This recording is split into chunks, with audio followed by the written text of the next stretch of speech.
माजी खासदार आदरणीय पाटील साहेब, आदरणीय उत्तमरावजी इंगळे, नामदाररावजी ससाने आमदार, आपल्या सगळ्यांचे आपले उमेदवार आदरणीय किसनराव वानखेडे, चिंतामणराव कदम सर, जिल्ह्याचे अध्यक्ष महादेवराव सुपारेजी, नितीन भुतडाजी, डॉक्टर अंकुश देवसरकर, महेंद्रजी मानकर, श्याम भारती महाराज, मंचावर उपस्थित सर्व सन्मान्य अतिथीगण आणि उपस्थित माझ्या बांधवांना आणि बहिणींनो, आपल्या सगळ्यांना माहिती आहे की आपल्याला 1947 साली स्वातंत्र्य मिळालं. स्वातंत्र्य मिळाल्यानंतर आजपर्यंत जवळपास 75 वर्ष पूर्ण झाली. या 75 वर्षाच्या इतिहासामध्ये काँग्रेस पक्षाला सातत्याने संधी मिळाली.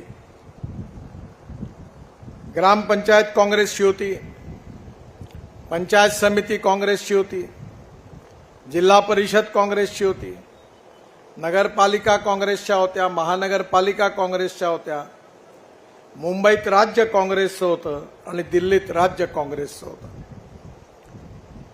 काँग्रेसने गरिबी हटावचा नारा दिला होता. 20 कलमी, 40 कलमी, 5 कलमी कार्यक्रमाच्या घोषणा झाल्या. पण या 60 वर्षामध्ये काँग्रेसला संधी देऊन गरिबी तर हटलीच नाही, पण आज मोठ्या प्रमाणावर इतक्या 60 वर्षामध्ये संधी मिळूनही काँग्रेसने देशाचा जो विकास पाहिजे तो काही केला नाही.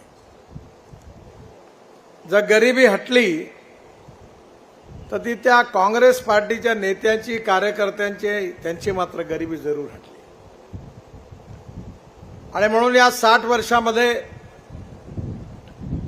परिस्थिती अशी होती की अनेक गावात जायला रोड नव्हते, प्यायला पाणी नव्हतं, शाळेची बिल्डिंग असेल तर शिक्षक नव्हते, शिक्षक होते तर बिल्डिंग नव्हती, दोन्ही होते तर विद्यार्थी नव्हते आणि तिन्ही होते तर शिक्षण नव्हतं. दवाखान्याची हालत अशी होती की डॉक्टर होता तर नर्स नव्हती, नर्स होती तर डॉक्टर नव्हता, दोन्ही होतं तर औषधं नव्हती, दवाई नव्हती, आणि तिन्ही होती तर कोण मरायला जाईल अशा प्रकारे स्थिती होती. मी 1975-76 साली ज्यावेळी विद्यार्थी होतो, काँग्रेसचं राज्य होतं, मी डेअरी सुरू केली. 6 गायी विकत घेतल्या, 2 म्हशी विकत घेतल्या माझ्या शेतीवर. पण वर्ष 1.5 वर्षात माझ्या डेअरीचा फज्जा उडाला. गाय गरम होत होती तर सांड मिळत नव्हता, डॉक्टर गावात राहत नव्हता, डॉक्टर गावात राहिला तर गाय गरम होत नव्हती, आणि शेवटी सगळे गाय आणि म्हशी जणणं बंद झालं. गाई म्हशी विकून टाकल्या आणि डेअरी बंद झाली. आपल्या गावात जायला रस्ते नव्हते. मला आठवते मी ज्यावेळी महाराष्ट्रामध्ये 95 साली युतीच्या सरकारमध्ये मंत्री बनलो, उत्तमराव त्यावेळी आमदार झाले होते. त्यावेळी मुंबईमध्ये 55 उड्डाणपूल, मुंबई पुणे द्रुतगती महामार्ग, वरळी बांद्रा सीलिंग प्रोजेक्ट हे प्रकल्प मला पूर्ण करण्याची संधी मिळाली.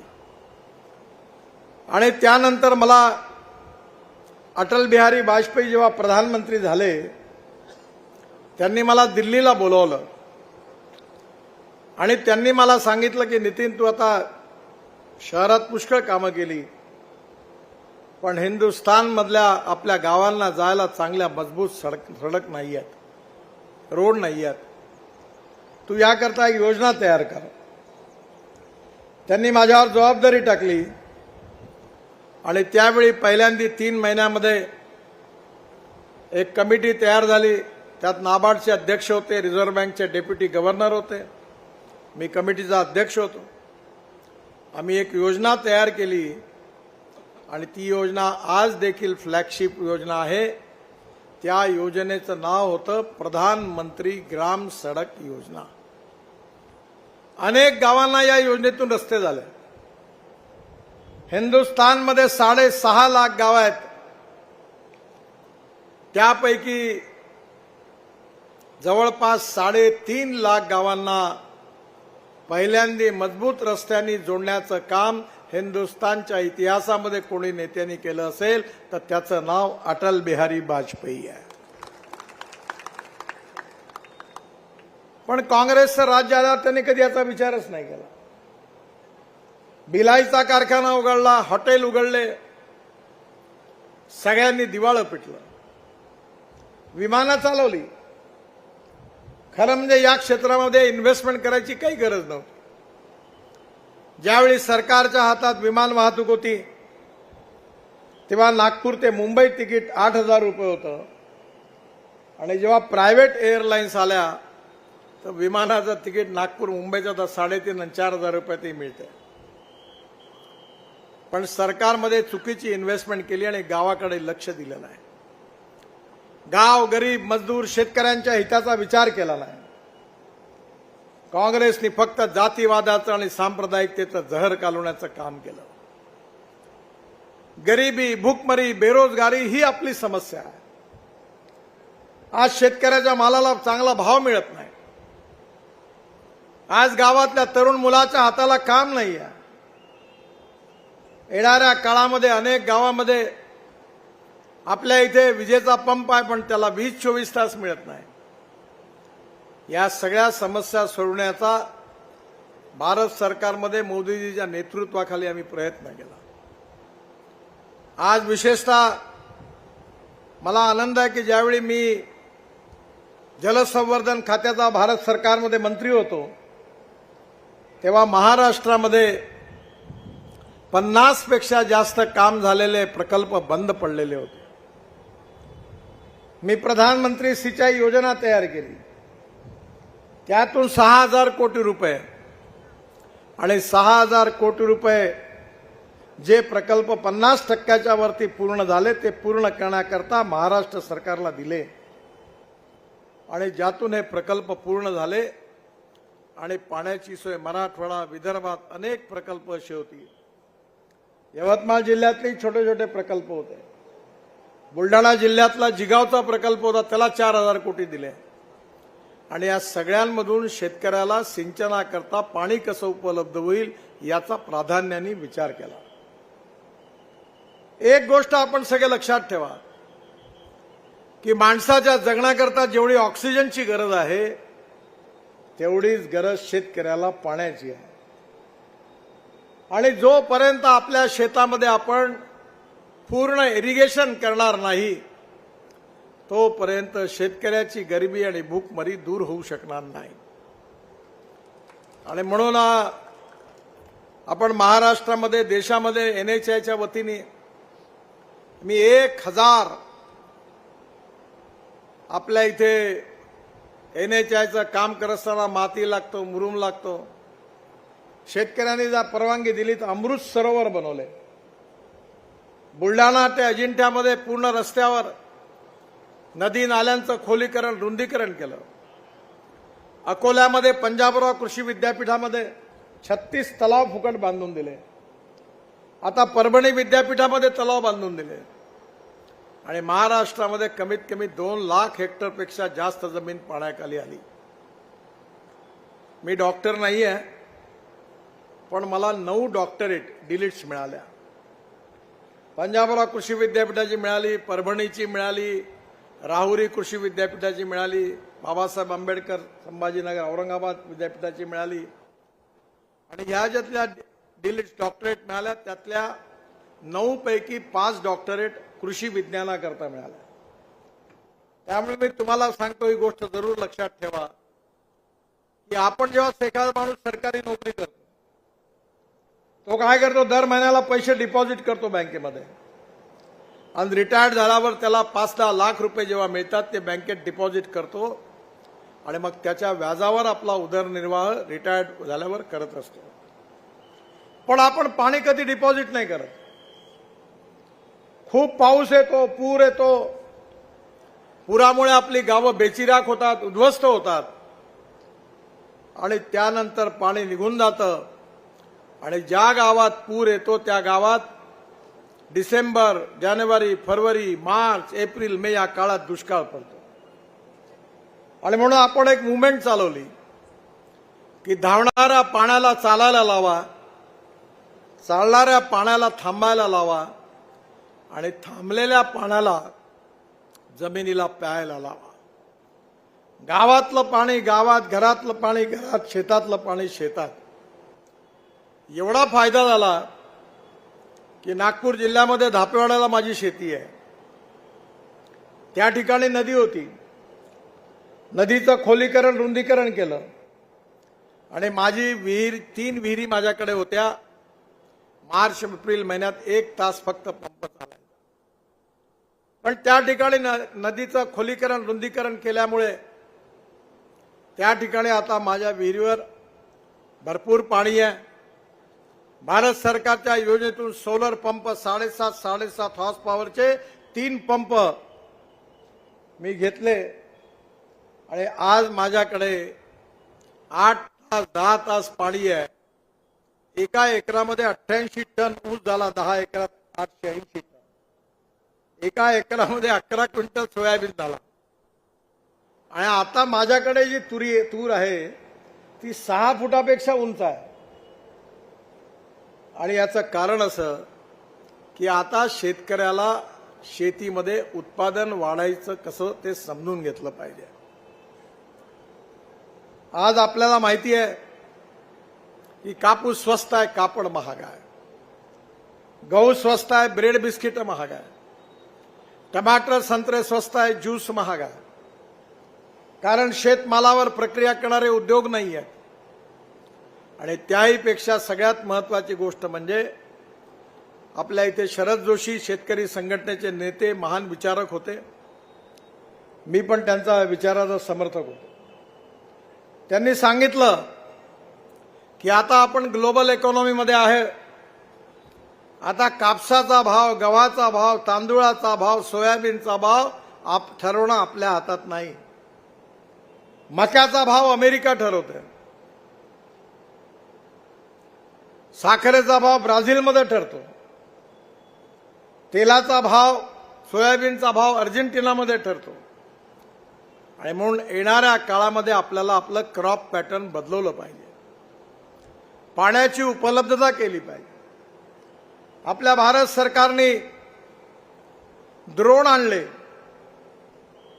आम्ही यावर्षी 4000 एकर ऊसाच्या पिकामध्ये ड्रोननी फवारणी केली. नॅनो युरिया, नॅनो मिश्रखत आणलं. जर 1 एकर ऊसामध्ये चांगलं उत्पन्न घ्यायचं असेल तर 4 पोते युरिया आणि 4 पोते मिश्रखत द्यावं लागतं. पण ज्यावेळी आपण हे पोत्यात आणलेला युरिया आणि खत फेकतो तेव्हा 75% वाया जातं, वेस्ट होतं आणि 25% फक्त पिकाला जातं. पण ज्यावेळी आपण ड्रोनमधून फवारणी करतो त्यावेळी 75% पिकाला जातं आणि 25% फक्त वेस्ट होतं. आणि त्यामुळे नॅनो युरिया आणि नॅनो मिश्रखतच्या 2 4 बॉटल त्याचा खर्च काही विशेष नाही आहे. जास्त 1200 रुपयामध्ये 1500 रुपयात 4 बॉटल मिळून जातील. त्याच्याऐवजी 8 पोते खात त्याची किंमत किती होते तुम्ही बघा. आपल्याला टेक्नॉलॉजीचा उपयोग केला पाहिजे. आता सगळीकडे ड्रोन येऊन राहिले आहेत. आपल्या भागामध्ये ड्रोनचा उपयोग करून आपण जर स्प्रेइंग केलं तर आपलं उत्पन्न वाढणार आहे. मी आमच्या भागामध्ये केसापासून आम्ही तिरुपतीमधून 4 ट्रक केस विकत आणतो. एक अॅमिनो ऍसिड तयार करतो, अॅमिनो ऍसिड बुस्टर्स एवढे चांगले आहे की भाजीपाल्यावर, उसावर खूप उत्पादन मिळायला लागलं आणि त्यामुळे आपलं उत्पादन वाढलं. रशियामधून आपल्या जमिनीमध्ये तुम्ही सगळेजण आपली जमीन तपासणी करून घ्या. भारत सरकारने निशुल्क व्यवस्था केली. आरसीएफ वाले करून देतात. जमिनीमध्ये किती पोटॅश आहे, ऑर्गॅनिक कार्बन किती आहे. आपल्या सगळ्यांच्या जमिनीमध्ये ऑर्गॅनिक कार्बन जेवढा असेल, मला आमच्या भागामध्ये माझ्याकडे ऑर्गॅनिक कार्बन 0.30 होता, तर ऊस फक्त 35 आणि 40 टन व्हायचा. आता आम्ही भूसुरक्षा म्हणून खत तयार केलं, त्याच्यातून ऑर्गॅनिक कार्बन वाढला आणि रशियातून एक ऑर्गॅनिक कार्बन वाढणारं एक औषध आणलं. तिथल्या एका तलावातला गाळ होता, त्याच्यापासून तयार झालं, ते इम्पोर्ट केलं आणि ते वापरलं. तर माझ्या शेतीतला आता ऑर्गॅनिक कार्बन 0.65 झाला. ज्या ठिकाणी 0.85 ऑर्गॅनिक कार्बन आहे तिथे 90 टन 100 टन एकरी ऊस झाला. आपल्याला आपल्या शेतातला ऑर्गॅनिक कार्बन वाढवला पाहिजे. आपल्यामध्ये कोणत्या नायट्रोजन, पोटॅश, फॉस्फरस काय कमी आहे याचा रिपोर्ट घेऊन ते खत दिलं पाहिजे. ड्रोनचा उपयोग केला पाहिजे आणि नॅनो युरियाचा आणि नॅनो मिश्र खताचा उपयोग करण्याची गरज आहे. टेक्नॉलॉजी महत्वाची आहे. मी जेव्हा भाषण देतो, परवा 3 दिवसापूर्वी मला युट्यूबनी सोन्याची डिस्क दिली, कारण 25 कोटी लोक माझं भाषण जगात ऐकतात आणि मला 3 लाख रुपये महिना मिळतो. मी या राजकारणात एकमेकाचे कपडे उतरवण्याच्या कामात नाही पडत. यांनी काय केलं आणि त्यांनी काय केलं. मी नेहमी सांगतो की आपला विकास कसा होईल, कोणती टेक्नॉलॉजी आपण घेतली पाहिजे. आणि मला विश्वास आहे की नॉलेज ही सगळ्यात मोठी पॉवर आहे. Knowledge, innovation, entrepreneurship, science, technology, research, skill, successful practices, याला आपण ज्ञान, नॉलेज म्हणतो. And conversion of knowledge into wealth आपलं भविष्य आहे. जर आपण एकरी उत्पादन खर्च कमी केला आणि उत्पादन वाढवलं तर आपला प्रॉफिट वाढणार आहे. मी ज्यावेळी शेती करायचो, कापूस लावायचो, H4, H6. मला 1 वर्ष खूप कापूस झाला. त्या काळामध्ये मी सांगतो तुम्हाला, 76-77 सालची गोष्ट, H4 लावला होता. 1 लाख रुपयाचा कापूस झाला. पण मी जेव्हा हिशोब केला तेव्हा 87,000 रुपयाचा खर्च. ते रोगोर, ते प्लॅनोफिक्स, आणि ते हे औषध मार, ते औषध मार, औषधवाल्यांनीच लुटलं बोल. आपल्याला उत्पादन खर्च कमी करणं आणि उत्पादन कसं वाढवण्याचा विचार केला पाहिजे. ऊसामध्ये कमीत कमी एकरी 75 टन उत्पादन झालं पाहिजे. ते टेक्निक आपल्याला शिकलं पाहिजे आणि ते शिकणं कठीण नाही आहे. त्यामुळे येणाऱ्या काळामध्ये गाव, गरीब, मजदूर, शेतकऱ्याचं कल्याण करण्याची योजना भारत सरकारने घेतली. आपल्या आशीर्वादाने मला मंत्री होण्याची संधी मिळाली. मी ट्रान्सपोर्ट मंत्री आहे. आपल्या देशामध्ये 22 लाख कोटी रुपयाचं पेट्रोल, डिझेल, फॉसिल फ्युएल म्हणतात त्याला, आपण इम्पोर्ट करतो. 22 लाख कोटी. मी 2004 साली ठरवलं की आपल्या देशातला शेतकरी हा अन्नदाता नाही, ऊर्जादाता झाला पाहिजे, इंधनदाता झाला पाहिजे. आणि आपण सुरू केलं इथेनॉल. आज मक्यापासून इथेनॉल तयार होतं. ब्रोकन राईस, तांदूळापासून, गव्हापासून, ज्वारीपासून. मला कळलं तुमच्याकडे मोहाची फुलं आहे. मी यांना विचारतो की 1 किलो मोहाच्या फुलात किती अल्कोहोल निघतं. ते काही सांगू नाही शकले. आता अल्कोहोल म्हणजे काय तुम्हाला माहिती आहे. तुम्ही पोटात घालणाऱ्या अल्कोहोलची चिंता करता, मी गाडीत टाकणाऱ्या अल्कोहोलची चिंता करून राहिलो. माझ्याकडे गाडी आहे. आमच्या कारखान्यावर तयार होणाऱ्या इथेनॉलची गाडी आहे. 100% इथेनॉलवर चालते. 100%. टोयोटो कंपनीची इनोवा नागपुरात आहे, दिल्लीत आहे. 1 वर्ष झालं, काही नाही, कधी थांबली नाही. पोल्युशन 0. आणि ती गाडी जी आहे ती 60% वीज तयार करते. आणि पेट्रोलच्या तुलनेत जर ॲव्हरेज काढलं तर 25 रुपये लिटर पेट्रोलचा फक्त भाव होतो. मी बजाज कंपनीला सांगितलं, TVSला सांगितलं, हिरोला सांगितलं, होंडाला सांगितलं. आता स्कूटर, मोटरसायकल तयार झाली आहे. ऑटो रिक्षा तयार झालेली आहे, त्याला फ्लेक्स इंजिन म्हणतात.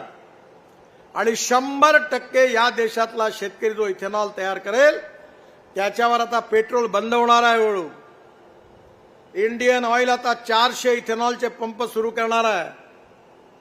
सुरू झाला कामाला. आणि त्या इथेनॉलवर स्कूटर मोटरसायकल चालतील. तुमचाही फायदा होईल. कारण 10,000 रुपये तुम्ही पेट्रोलवर जर खर्च करत असाल तर 4,500 रुपयामध्ये काम होईल. 5,000 रुपयाची बचत होईल. येणाऱ्या काळामध्ये आता शेतकरी अन्नदात्याचा ऊर्जादाता झाला. वीज तयार झाली. आता वीज नाही तर इंधन तयार झालं. आणि आता तर पानिपतमध्ये दिल्लीमध्ये जे प्रदूषण होतं, आपण जे धानाचं तणस आहे त्याला हिंदीत परळी म्हणतात, राईस स्ट्रॉ, ते जाळल्यामुळे दिल्लीमध्ये प्रदूषण होतं. मी मागे लागलो आणि पानिपतला एक मोठा कारखाना टाकला इंडियन ऑइलनी. आणि जे परळी राईस स्ट्रॉ जाळायचे त्याच्यापासून 1,00,000 litre ethanol per day, 150 ton डांबर तयार होऊन आलेला आहे. आणि 88,000 टन प्रतिवर्षी हवाई इंधन म्हणजे विमानाचं इंधन तयार होणार आहे, बायो एव्हिएशन फ्युएल. आणि परवा जेव्हा नागपूरला इंटरनॅशनल एअरपोर्टचं भूमिपूजन झालं तेव्हा मी घोषित केलं की 2 वर्षानंतर हे काम पूर्ण झाल्यानंतर इथलं पहिलं विमान शेतकऱ्यांनी तयार केलेल्या हवाई इंधनावर उडल्याशिवाय राहणार नाही. याची जबाबदारी मी घेतो. तुम्हाला माहित आहे मी फोकराड मारणारा लीडर नाही आहे. मैं जो बोलता हूं वो डंके की चोट पर पूरा करके दिखाता हूं. मी म्हणलं ते कधी खोटं होत नाही. नाही म्हणतो मी. मला विश्वास आहे की आपला शेतकरी केवळ अन्नदाता नाही, ऊर्जादाता नाही, इंधनदाता नाही, आता डांबर तयार व्हायला लागलं. पराठ्या, तुराट्या, ज्वारीचे फणं, त्याचे जवळपास 10 कारखाने सुरू झाले. आणि सगळ्यात महत्वाचं म्हणजे आता आपण या सगळ्या प्रेस मडपासून, नंतर बगासपासून, चिपाड उसाचं, ज्वारीची फळं, पराठ्या, तुराट्या याच्यापासून बायो सीएनजी तयार करायचे 400 कारखाने देशात सुरू होतात. 60 सुरू झालेले आहे. पंजाब हरियाणामध्ये आपल्याकडे ठोंबरे साहेबांनी पण सुरू केला आहे सीएनजी. ते माझ्याकडे आले. मी त्यांना म्हणलं तुम्ही सुरू करा. आणि मी तुम्हाला सांगतो पुढच्या 3 महिन्यामध्ये तुमच्या इथे पण या साखर कारखान्यामध्ये आपण सीएनजी बनवायला सुरुवात करणारा कारखाना टाकणार. हेमंत पाटील साहेबांच्या बरोबर त्यांना सहकार्य करण्याकरता त्यांना मदत करण्याचं आम्ही ठरवलेलं आहे. आणि या ठिकाणी शेतकऱ्याचं हित कसं साधलं जाईल आणि शेतकरी आणि तो जो सीएनजी आहे त्याच्यामध्ये माझं म्हणणं नीट ऐकून घ्या. मी आता बजाज कंपनीची 2 महिन्यापूर्वी पुण्यामध्ये एक मोटरसायकल लॉन्च केली सीएनजीवर चालणारी. जर तुम्ही पेट्रोलवर मोटरसायकल चालवली तर 1 किलोमीटरचा खर्च 2 रुपये 25 पैसे येतो. आणि सीएनजीवर चालवली तर 1 रुपया किलोमीटर खर्च येतो. म्हणजे जर तुम्ही 10,000 रुपये महिन्याचे खर्च करत असाल तर तुम्हाला 4,000 रुपये फक्त खर्च येईल. 6,000 रुपये वाचेल. आणि आता एवढंच नाही तर पूर्ण विदर्भामध्ये आपल्याकडे येणारं गॅस सिलेंडर जे आहे ते हळूहळू बंद होणार आहे. आपल्या घरामध्ये पाईपनी गॅस येणार आहे. आणि गॅस सिलेंडरच्या तुलनेत 30% बचत होणार आहे. आपल्या इथल्या to save money is to earn money. आणि या सीएनजीवर माझ्याकडे ट्रॅक्टर आहे. तर सीएनजीवर ट्रॅक्टर चालवला तर 1,00,000 ते 1,25,00,000 रुपये वर्षाची बचत होणार आहे. आज डिझेलचा ट्रॅक्टर चालू आहे, प्रदूषण होऊन राहिलेलं आहे. पण आपल्या भागात जर सीएनजी तयार झाला, ठोंबरे साहेबांनी तयार केला, इथे महिंद्रा कंपनीने सीएनजीचा ट्रॅक्टर लॉन्च केलेला आहे. मी ज्याचा खात्याचा मंत्री आहे, मी सगळ्या ट्रॅक्टर कंपनीला युरो 6चे इमिशन नॉर्म लागू करण्याचं नोटिफिकेशन काढणार होतो. सगळे ट्रॅक्टर कंपनीचे मालक माझ्याकडे आले आणि त्यांनी मला सांगितलं की तुम्ही साहेब हे करू नका, नाही तर 1 लाख रुपयांनी किंमत वाढेल.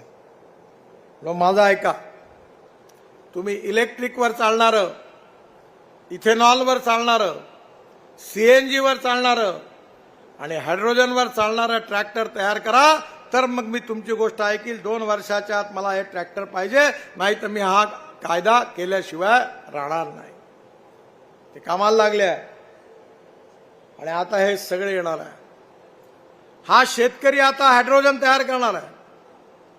माझ्याकडे गाडी आहे दिल्लीमध्ये, ज्याला संशय नसेल ते या एकदा बघायला. त्या गाडीचं नाव आहे मिराई. मिराई हा जपानी शब्द आहे. मिराई म्हणजे भविष्य. पाण्यापासून हायड्रोजन काढून गाडी चालणार. मर्सिडीज सारखी आहे, सुंदर गाडी आहे, भारतात नाही आहे. मी मुद्दामून हायड्रोजनची गाडी, इलेक्ट्रिकची गाडी, इथेनॉलची गाडी घेऊन फिरतो. लोकांना सांगतो इलेक्ट्रिकची गाडी घ्या, पण पेट्रोल डिझेलची गाडी घेऊ नका. आणि हे जर आपण 22 लाख कोटी रुपये वाचवले आणि शेतकरी अन्नदाता, ऊर्जादाता, इंधनदाता, बिटुमिन दाता आणि मग सीएनजी तोही तयार करणार आणि मग हायड्रोजन तयार करेल, तर मग गहू, तांदूळ, ज्वारीच्या तुलनेत भरपूर प्रॉफिट मिळेल. जर शेतकऱ्याच्या हातामध्ये पैसा आला, शेवटी मला सांगा की जर उमरखेडच्या शेतकऱ्याच्या हातात जर ऊसाचा, कापसाचा, सोयाबीनचा पैसाच नाही आला, तर इथलं रेस्टॉरंट कसं चालणार आहे? दारूचं दुकानही चालू शकत नाही, कपड्याचं दुकानही चालू शकत नाही. जोपर्यंत शेतकऱ्याच्या हातात पैसा येणार नाही, शेतकऱ्याची क्रय शक्ती, पर्चेसिंग पॉवर वाढणार नाही, तोपर्यंत गावाची इकॉनॉमी बनू शकत नाही. आपल्याला स्मार्ट शहर नाही, स्मार्ट विलेज देखील तयार करायचे आहे. मला आनंद आहे की मी हे सगळे प्रकल्प स्वतः करून बघतो. मी उद्योगपती नाही आहे, माझ्याकडे एक्सपर्टाईज नाही आहे, पण मी जे असे अनेक प्रकारचे टेक्नॉलॉजी घेऊन शेतकऱ्याच्या हिताकरता काम करतो, त्याचा टर्नओव्हर 2,500 कोटी रुपये आहे. मी 15,000 शेतकऱ्याच्या मुलांना रोजगार दिला. कारण या आपल्या सगळ्यांना, आपल्याला विदर्भातल्या शेतकऱ्यांच्या आत्महत्या. आज आपण विदर्भामध्ये मदर डेअरी आणली. तुमच्या जिल्ह्यामध्ये अमूल डेअरीने काम सुरू केलं होतं. आज मदर डेअरीतर्फे आज आपण 5 लाख लिटर दूध घेतोय. 5 वर्षामध्ये आपण विदर्भात 50 लाख लिटर दूध घेणार आहे. आणि बुटीबोरीला 450 कोटीच्या प्लांटची सुरुवात झालेली आहे. आणि एवढंच नाही तर मदर डेअरीच्या माध्यमातून आपण अनेक प्रकारच्या सेवा शेतकऱ्यांपर्यंत देतो आहे. आपल्याकडे जर्सीची गाय आहे, हुस्टनची गाय आहे. टेक्नॉलॉजी बदलली. काय झालं? 1952 साली गुजरातमधून गीर जातीची गाय ब्राझीलमध्ये गेली आणि त्या गायीली तिथे आता ती 60 लिटर दूध देते. त्या गायीपासून झालेला जो सांड होता, त्याचं सिमेंट आणून आपल्या 2 लिटरच्या गायीला दिलं तर 15 ते 20 लिटरची गाय तयार झाली. तुम्हाला सोप्या भाषेत सांगायचं म्हणजे टेस्ट ट्यूब बेबी. तुम्हाला माहिती आहे ना, पोरबाळ नाही झाले की लोक डॉक्टरकडे आहे, ते डॉक्टर ॲडव्हर्टाईजचे बोर्ड लागले असतात, पोरगा पोरगी पाहिजे असेल तर भेटा. तसा आता गोरी तयार होते, टेस्ट ट्यूब गोरी. एम्ब्रिओ ट्रान्सफर होतो. नागपूरमध्ये व्हेटरनरी युनिव्हर्सिटीत मी एक सुरू केलेलं सेंटर, एक पवार साहेबांनी, शरद पवार साहेबांनी बारामतीत सुरू केलं आणि एक चितळे डेअरीनी सांगलीमध्ये सुरू केलं आणि तिन्ही सेंटरचं उद्घाटन मीच केलं. आणि आता तुमच्याकडच्या 2 लिटर गाईला आम्ही मदर डेअरीमधून एक व्हेटरनरी टेक्निशियन तयार केले आहे. तो मोबाईलवर फोन करेल, गाय गरम झाली तर अर्ध्या तासाच्या आत पोहोचेल आणि लगेच इंजेक्ट करेल सिमेन्सला आणि लगेच त्या गाईला गोरी होईल. आणि आता टेक्नॉलॉजी अशी तयार केली आहे की 100% गोरीच होईल, गोरा होणार नाही.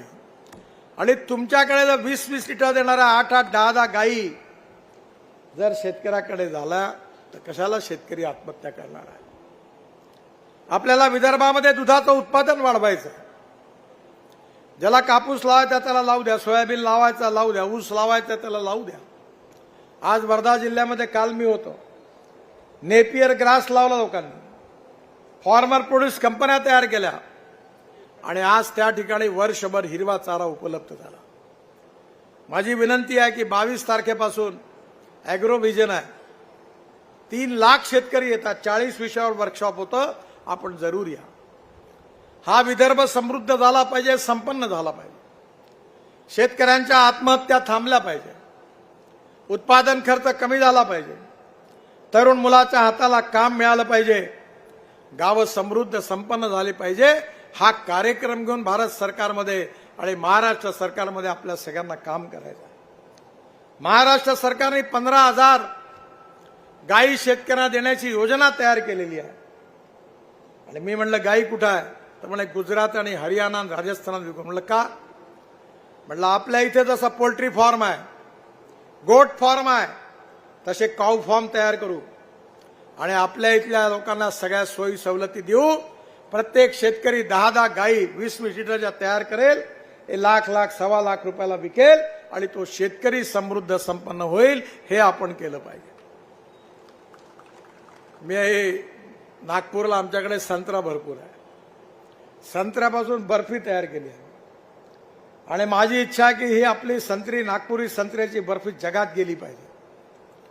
अनेक टेक्नॉलॉजीचा उपयोग करून आपल्याला गावं समृद्ध संपन्न करता येतील. सामर्थ्य आहे चळवळीचे, जो करील ते. आपल्याला विकासाचं राजकारण करायचं आहे. गरीब गरीब आहे, त्याला जात पंथ धर्म भाषा नाही आहे. ज्या भावामध्ये मुसलमानाला सिलेंडर मिळतं त्याच भावात हिंदूला विकत मिळतं. आपली खरी समस्या गरिबी, भूकमरी आणि बेरोजगारी आहे आणि ही जर दूर करायची असेल, त्यांचं जीवनमान बदलवायचं असेल, हॅपी ह्युमन इंडेक्स म्हणजे सुखांक त्यांचा वाढवायचा असेल, तर आपण काय केलं पाहिजे याची योजना आपण हातात घेतल्या. आयुष्य योजनेमधून 5 लाखापर्यंतचा मेडिकल इन्शुरन्स देऊन आपल्या सगळ्यांना सवलती मिळाल्या. अनेक ठिकाणी शेतकऱ्याच्या हिताकरता फ्रूट व्हेजिटेबल प्रोसेसिंग आपण प्लांट सुरू केले. वर्धा जिल्ह्यामध्ये आमचा एक प्लांट आहे की आपले टमाटर, कांदा सगळ्या भाज्या कापून, ज्याला IQF म्हणतात, त्याच्यात तयार करतो आम्ही आणि 20 कंटेनर त्या भाज्या 1 वर्ष ताज्या राहतात आणि त्या भाज्या कॅनडा आणि अमेरिकेला एक्सपोर्ट करतो. येणाऱ्या काळामध्ये आपल्याला गोडाऊन्स वाढवले पाहिजे, प्री कुलिंग प्लांट वाढवले पाहिजे. खऱ्या अर्थाने शेतकऱ्याला समृद्ध संपन्न कसा करता येईल याचा मोठा कार्यक्रम भारत सरकार आणि महाराष्ट्र सरकारमध्ये आपल्याला राबवायचा आहे आणि खऱ्या अर्थाने परिस्थिती बदलवायची आहे. हे कठीण आहे पण असंभव नाही आहे आणि म्हणून या सामाजिक आर्थिक परिवर्तनाकरता मी एवढाच विश्वासाने तुम्हाला सांगतो की 60 वर्षामध्ये जे काँग्रेस करू शकली नाही ते काम फक्त 10 वर्षामध्ये मोदींच्या नेतृत्वाखाली भारतीय जनता पार्टीच्या सरकारने करून दाखवलं. आतापर्यंत जेवढं काम झालं वो तो केवल ट्रेलर है, असली फिल्म शुरू होना बाकी है. पण काँग्रेसवाल्यांका या कामाला प्राधान्य नाही आहे. ते सांगून आले बाबासाहेबांचं हे संविधान बदलणार आहे, 400 जागा मिळाल्या तर. लोकांच्या मनात विष घालवण्याचा प्रयत्न करत आहे. माझ्या बांधवांना, बहिणींना, मी लॉचा विद्यार्थी आहे, लॉ ग्रॅज्युएट आहे. ज्यावेळी केशवानंद भारती केस सुप्रीम कोर्टामध्ये आली होती त्यावेळी त्या केसमध्ये सुप्रीम कोर्टाचे चीफ न्यायाधीश आणि 10 न्यायमूर्ती अशा खंडपीठाने निर्णय दिलेला आहे की silent features of the constitution cannot be change. घटनेची मूलभूत तत्व बदलता येत नाही. घटनेची मूलभूत तत्व कोणती आहे? लोकतंत्र, समाजवाद, धर्मनिरपेक्षता, fundamental right, freedom of speech. हे कोणीही सरकार आलं तरी बदलतच नाहीयेत. जे बाबासाहेबांच्या संविधानाचा जी मूलभूत तत्व आहे ती बदलवतात येत नाही. दुसऱ्या 2 चॅप्टरमध्ये जे आहे ते बदलवण्याचं पाप कुणी केलं? 1975 साली ज्यावेळी इंदिराजी अडचणीत आल्या त्यांनी इमर्जन्सी लावली तेव्हा याच काँग्रेस पक्षाने बाबासाहेबांच्या संविधानाची मोडतोड केली, संविधान तोडून टाकलं स्वतःच्या स्वार्थाकरता. 77 साली जनता पार्टी आली आणि पुन्हा त्यांनी त्या सगळ्या दुरुस्त्या रद्द करून संविधान सुधारलं. हे संविधान तोडण्याचं पाप या देशाच्या इतिहासात कोणी केलं असेल तर काँग्रेस पार्टीने केलं आहे. आणि आज मात्र सगळीकडे सांगतात की बाबासाहेबचं संविधान हे बदलवणार आहे. हा अपप्रचार आहे. ना हम संविधान बदलेंगे, ना बदलने देंगे, न किसी की बदलने की हिम्मत नहीं है. हम कभी संविधान बदलने के लिए किसी को अनुमति भी नहीं देंगे, सपोर्ट भी नहीं देंगे. इतनी ताकत रखेंगे कि कोई हाथ नहीं लगा सकता. खोटा प्रचार केला. दरवेळेला दर निवडणुकीमध्ये लोकांच्या मनात विष घालवणं. मुसलमानांना सांगितलं, देखो ये बीजेपी वाले खतरनाक है, ये चुनकर आएंगे तो आपको पाकिस्तान भिजवा देंगे, सुरक्षित रहना है तो पंजे पर मोहर लगाओ. म्हणजे खऱ्या अर्थाने मुसलमानांच्या मनात भीती निर्माण केली. मला सांगा, आम्ही एवढ्या योजना आणल्या, आयुष्य योजना आणली, आपल्या अनेक लोकांना 9.5 करोड लोकांना आपण गॅसचे सिलेंडर शेगड्या दिल्या. एका तरी योजनेमध्ये आपण जात पंथ धर्म भाषा याच्या आधारावर डिस्क्रिमिनेट केलं कोणाला? मुसलमानांना केलं की मुसलमान गॅस सिलेंडर नाही ले सकते, असं कधी केलं? सगळ्यांना योजनेचा फायदा मिळाला. भारतीय संस्कृती, इतिहास आणि विरासत आपली प्रेरणा आहे. संस्कृति सबकी एक चिरंतन पुरखे जिसके हिंदू है, विराट सागर समाज अपना हम सब उसके बिंदू है. हिंदू म्हणजे केवळ मंदिरात जाणारे नाही, तर ज्याची उपासना पद्धती अलग आहे, तो ख्रिश्चन देखील, तो मुसलमान देखील, तो शीख देखील, बौद्ध देखील भारतीय आहे. आणि भारतीयत्वाचा संबंध हिंदुत्वाशी आहे आणि भारतीय आणि हिंदुत्वाचा संबंध राष्ट्रीयत्वाशी आहे. आपल्या इथला मुसलमान जेव्हा मक्केला जातो तर त्यांना काय म्हणतात माहिती आहे? हे हिंदू मुसलमान आहे. त्यामुळे जातीवाद आणि सांप्रदायिकतेचा जहर कालवून काँग्रेस पार्टी देशाला विभाजित करण्याचा प्रयत्न करत आहे. आपल्या सगळ्यांना एक राहायचं आहे, आपल्या देशाचा विकास करायचा आहे, शेतकऱ्याचं कल्याण करायचं आहे, आत्महत्या थांबवायच्या आहेत, गावं समृद्ध संपन्न करायची आहे आणि अशी धोरणं आणि नीती आखायची आहे की ज्यामुळे तरुण मुलाच्या हाताला काम मिळेल, गावं समृद्ध संपन्न होतील. आणि या देशाचा हा इतिहास बदलवण्याकरता आम्ही राजकारणात आलो. आजकाल जो येते त्याला आमदार व्हायचा, मलाच तिकीट द्या म्हणते. तुला का द्या, कशाला द्या? तर आपल्या इथे काँग्रेसच्या काळात मला तिकीट द्या, मग काय करशील? Engineering college, medical college, DEd college, BEd college, मग प्राथमिक शाळा, शिक्षकाचा अर्धा पगार तुम्ही, अर्धा पगार आम्ही. आणि काँग्रेस राष्ट्रवादीची म्हणजे पवार साहेबांची रोजगार हमी.